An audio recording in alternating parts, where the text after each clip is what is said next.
Hey everybody, I'm so excited to be here with you. I had some things really laid on my heart, and so I figured that the best way to do this is to pop on here and just kind of share my heart and some things that I've been going through, things that I've been learning. It's been so incredible the amount of people that have been pouring into my inbox telling me what an awesome masterclass that I had last night. And this was my second masterclass that I had. The first one that I did, I had so many people that missed it that were like, please do this again. And so I actually want to clear the air and I want to talk about a few things.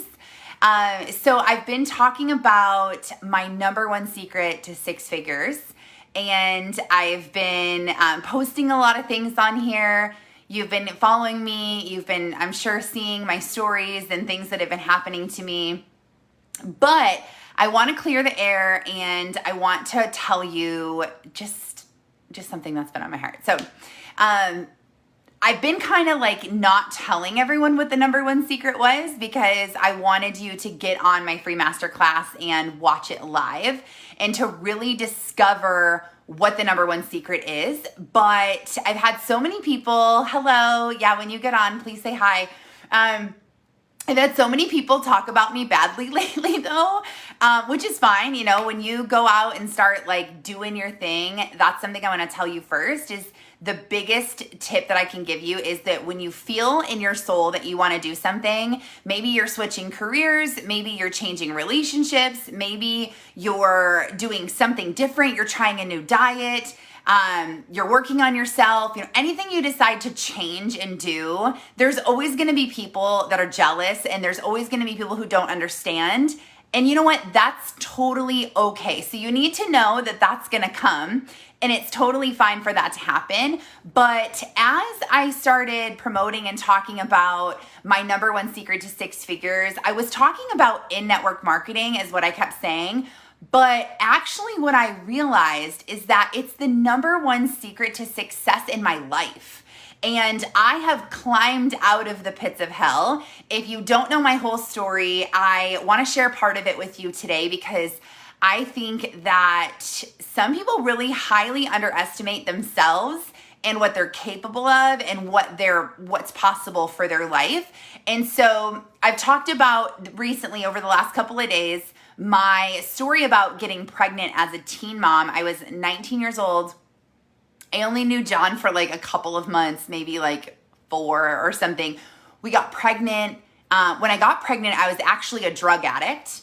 I had been kicked out of my parents' house. I wasn't going to school. I didn't really have a good job. I was kind of bouncing around as a bartender. I was partying way too much. I was finding just caught up in the wrong group, also just caught up with the wrong stuff, just super focused on like worldly influences and what the world says I could be, and was just really focused on that. And so when I got pregnant, it actually was like the best blessing of my entire life. Looking back now, I am so grateful that that happened to me.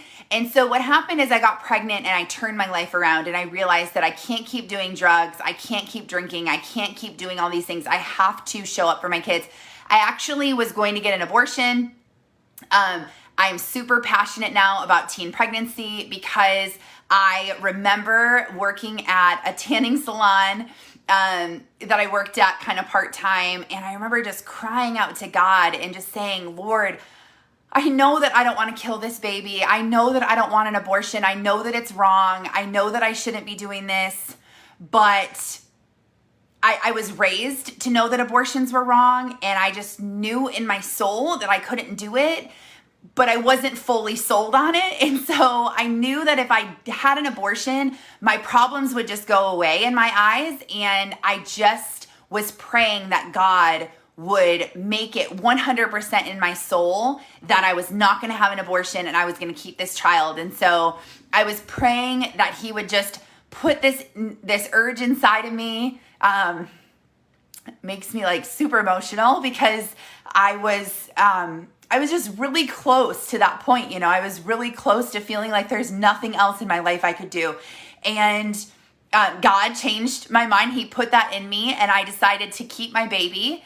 And I told my mom about it, and she was so supportive. She was a teen mom. She got me through those hard times. And then we found out it was twins. And so you can see probably my surprise was like the craziest day of my life.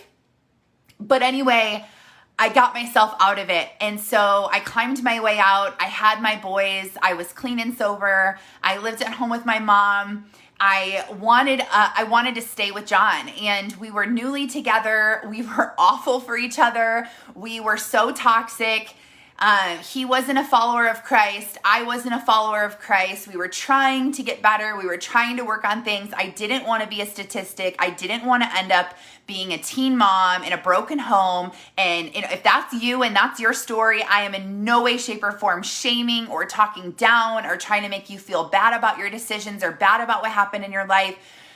Please know that that's not my intention and that's not my heart. But I just saw so many family members and friends of mine and people that were raised in broken homes, and I just didn't want that to be. So John and I really fought, and we worked on ourselves so much, and it took years and years and years, and it was so hard. It was the hardest thing we ever did, but we made it. And finally we were so in love, and we felt like we were just doing the right things, and we bought a house, and we got married, and we had another baby. It was so great, and I was looking for what I could do as a career. I've always been super driven. I've always been creative, outside of box thinker. I always knew I was going to do something big with my life, but I didn't know what it was, and I didn't go to college, so I didn't really have that many options, and so I really just leaned on God and looked at where He wanted me in my life. And I got really lucky, and I found this job on Craigslist, and it was legit. And they taught me how to recruit and how to do human resources. And I had no official training or certifications or skills or anything. I just had a drive. I had someone to coach me and teach me. And so I worked in corporate America for a long time. And then I just felt like I wasn't happy there, and I wanted to do something more. And I just felt this pull in my chest. Like I have to do more. There has to be more out there. And that's how I found network marketing. And I did that for 6 years in 2 different companies.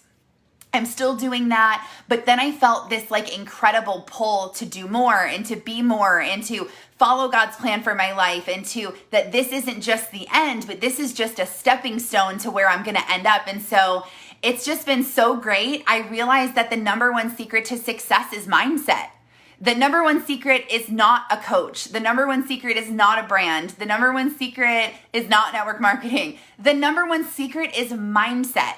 I have focused on my mind since I was a 19-year-old pregnant mom giving birth to twins, and I knew that in order to change my life, it was going to have to take my mind. So if you see me now, John and I have literally our dream lives.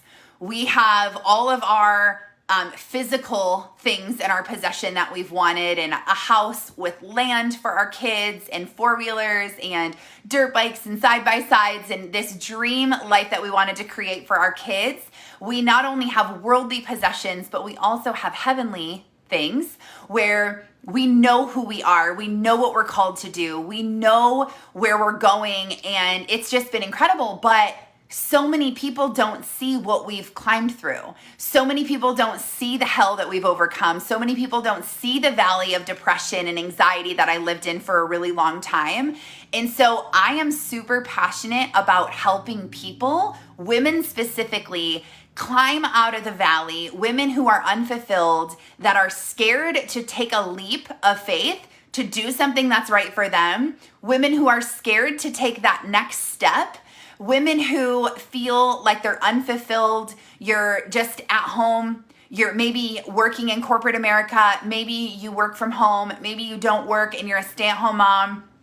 But if you feel unfulfilled and you feel like your life is just about surviving to the next day, and you never feel like your soul is on fire for your purpose here on earth, I want to wake you up. That is my goal. That is my passion, is that you were created for so much more than what you're doing. This life that you're in right now, this season that you're in right now, maybe it's a good season, maybe it's a bad season, but I want to tell you that this isn't the end. This isn't just where you're going to end up. This is just the start. And I realized that if my mind wasn't so tip-top shape, like focused on growth, focused on overcoming, focused on continuing to just get over adversity and to grow in areas of my life, that I wouldn't have changed it. I would have been living in Section 8 housing still. I would have not been able to have this life for my kids. John and I probably wouldn't have gotten married, or we would have gotten divorced. I wouldn't have my health. I wouldn't have fitness. I wouldn't have my faith. I wouldn't have great friendships. I wouldn't have communities that I've built, because you have to work on yourself. You have to work on your mind. You have to get yourself in the right place up here, because it doesn't matter what you're trying to accomplish. You're never going to be able to accomplish it if what's between your ears isn't trying to get you to a better place. You have what you need within you. God is within you, and you have that within you. You just have to do the scary things. And I heard a quote recently, and it really stood out to me, that God doesn't answer miracles with miracles.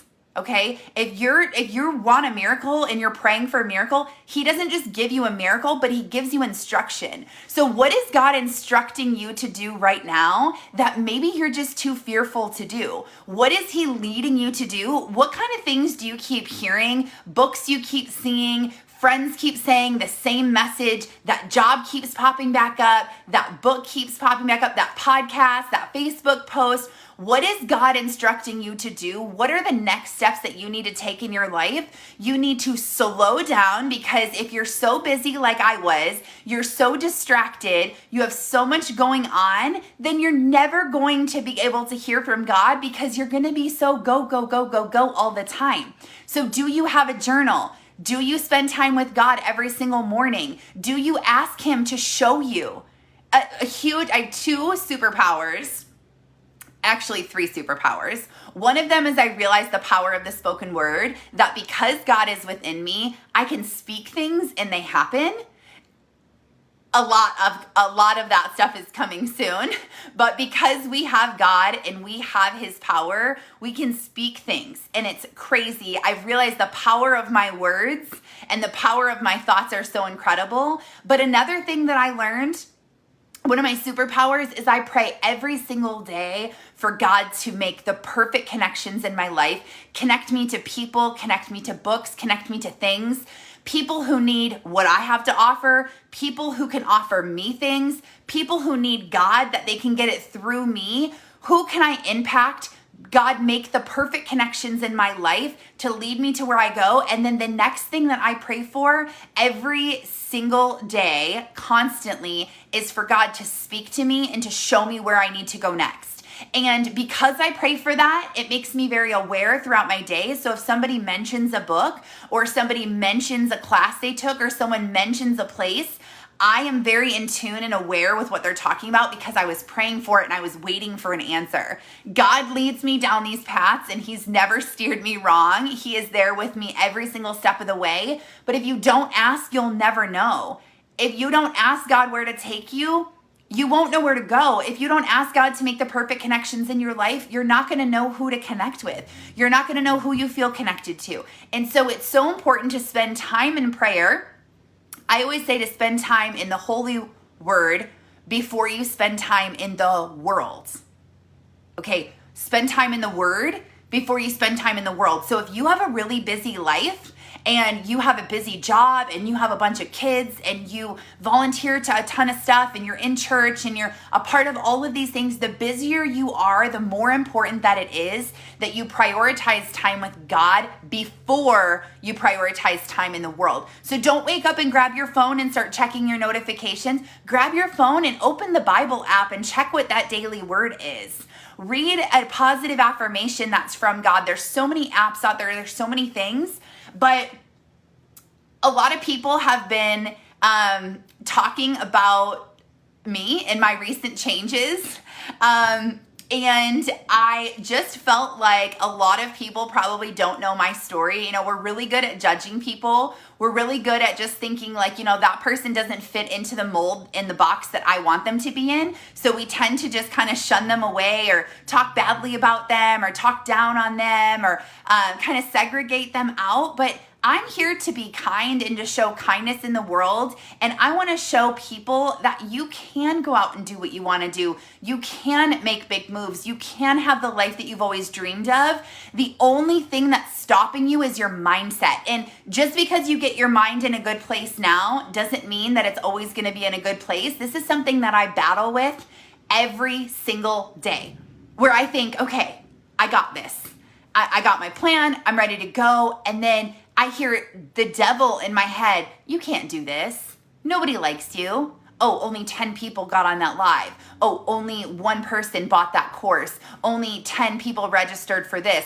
Only, you know, you're never going to be amazing. Nobody wants to hear from you. You're not good enough. Who are you? And I hear these thoughts in my head all the time. And it's just the devil. It's just the enemy trying to throw me off my game, because I know who God created me to be. I know that I'm chosen. I know that I'm anointed. And I know you are too.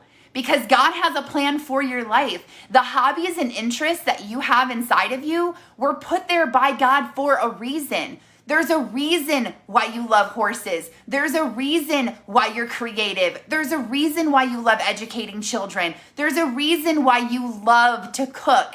There's a reason why you are the way you are. The personality you have, the experiences you had have been placed in your life on purpose to create this abundant life that is out there for you. But you have to take the steps, because God's not going to perform miracles in your life if you're just sitting on the couch scrolling Facebook wishing that your life would change, or watching Netflix and wishing that something different would happen in your life, or hoping for a better marriage, or wanting a better relationship with your kids. You have to take the steps. You have to follow the breadcrumbs that God is going to lead for you. You need to ask for the breadcrumbs to appear. You need to ask for the path to appear. You need to spend time in His Word. You need to spend time researching and studying characters in the Bible. What did they overcome? What did God tell them to do? What were they instructed to do? What did they do? And then what miracles did they see? Because there's 37 miracles in the Bible, and every single one of them talks about instruction.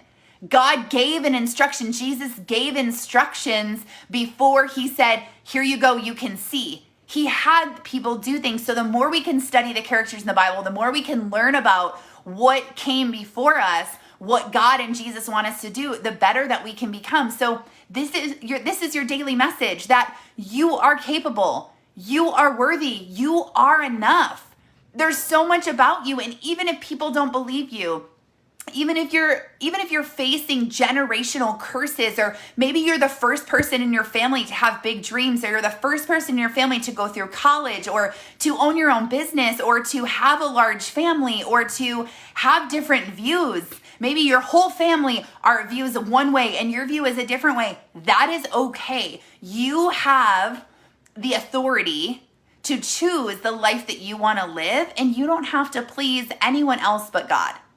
And so if you focus on your mindset, get your mind in a right place, you're going to be so abundant. You're going to feel so much better. I promise you that you are. One of my favorite apps I use is an app called Audible, and you can buy books and listen to them on audio. I don't like to physically read because I get too distracted, but what I like to do is listen to books when I'm showering and getting ready in the morning, when I'm cooking dinner, when I'm folding laundry, when I'm driving in the car. Basically anything I'm doing that's mindless, I have a book playing. And especially if you're in a season where the devil is screaming lies in your ear, the best thing that you can do is listen to your book so much, because you can't talk and listen at the same time. So if you're listening to a book, you can't talk crap to yourself in your head. You can't let Satan talk to you because you're focused on putting goodness in your brain. You are the average of the people you spend the most time with. So especially if you're in a house that's filled with negative people, you're in a situation, maybe they're naysayers, they're narcissistic, they don't set boundaries, they have unrealistic expectations of you, they don't understand what you're going through. This is particularly normal in younger situations where you're still living at home, where you haven't got out yet. It's something that I've been teaching some close young people of mine, that you don't have to have your family influence you in a negative way, but instead listen to books and let authors like Florence Scovel Shinn mold your brain. Let people like Tony Robbins speak life into you. One of the best things I ever did to change my life is I went on YouTube and I typed in Lessons in Mastery by Tony Robbins. There's 6 parts. And each part is over an hour long. They're completely free. Go through the 6 parts of that and tell me your life isn't changed. Because this is me showing up as my authentic true self. I have done so many things to change my life that I can show you how I did it. So if you're miserable and you want a better life and you hate your job and you're sick of dealing with the crap you're dealing with and you just want to be happy, you want to be free, you want to live in abundance, you want to be totally free and live in freedom, then follow me over here on this platform, because this is just the start. You're going to see a huge change in me. I am running this thing to the top. I am not going to let anyone dictate what I do or what I see or what I show up as my true authentic self. I am so grateful for every single person that has been in my life and has helped me and given me nuggets and given me little tidbits that take me to the next level, because without it, it truly wouldn't have ever happened. God used those people to speak through me, and I hear you loud and clear, God, and I'm ready for it, and I'm stepping into my true self. What is your true self? I made a post a couple hours ago, and it talked about your higher self. Go read that. Journal that and put a screenshot of what you journaled in the comments below on there, because I would love to hear what you're doing. I would love to hear what your higher self does, because I bet it's amazing. And I know that you have it within you. It's inside of you. You just have to unlock it. You already have everything you need. You just need someone to inspire you. You're not tired. You're just uninspired. So wake up. Live out your true calling. Do what makes you happy. Do what made God happy, because this is your one chance. This is your one life that you have right now. And so go impact the world. Go do something amazing. You weren't born to just pay bills and die. You were born for a specific purpose, on purpose, for a reason. You are unique to yourself and no one else. So go out there and do it. Don't let fear hold you back. Don't let negative opinions hold you back. Go out and be you, and go out there and change this world.